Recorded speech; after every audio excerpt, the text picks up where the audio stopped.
Hi there and welcome to this week's Skills for Life course. Today we're talking about choking and how to manage if somebody is choking. Choking is where the airway is obstructed, usually by a bit of food. We're going to follow our ABCs of first aid, assess the danger, make sure it's safe for you to be there. You might need to ask your casualty just to move to the side if they're a dinner table where there's lots of glasses or something like that, but just make sure it's safe. Asking your casualty to lean forward and cough can often be enough just to dislodge whatever is in there. Help your casualty as much as possible by showing them what you mean, because when you're choking, you can't breathe and you're really panicking. So ask them to cough. If that doesn't work, you're going to hit them really hard between the shoulder blades. Now in training, please do not do this really hard. You can get a wee bit carried away, so don't. It's very painful. When we do it for real, we're trying to create a vibration that will dislodge whatever is in the airway. Up to 5 of those. If that doesn't work, we do what's called an abdominal thrust.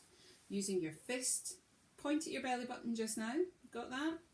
Put your fist just above the belly button, underneath the ribs. You squeeze, you go in and you go up. And what you're trying to do is push air out of the lungs so that it dislodges whatever is in the airway. You can do up to 5 of those.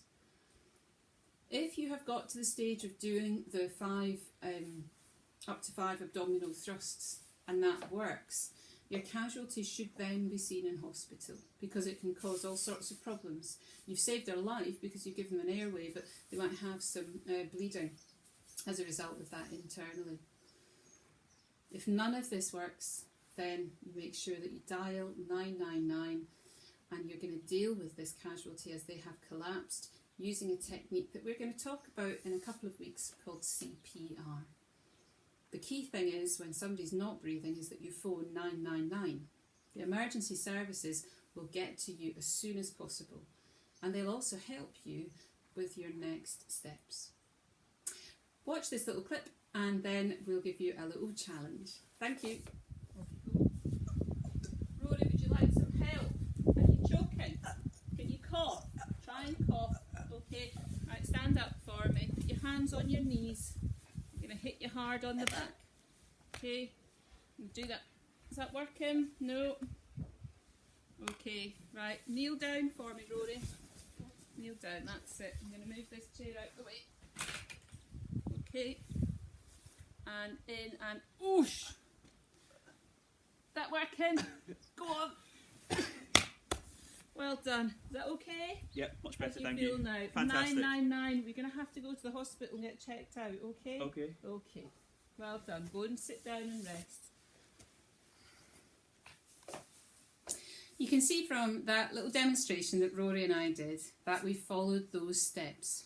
Now Rory's very tall, he's 6'5", probably a bit more than that. He's a very tall lad. There was no way that I would be able to do those abdominal thrusts if he'd been standing up.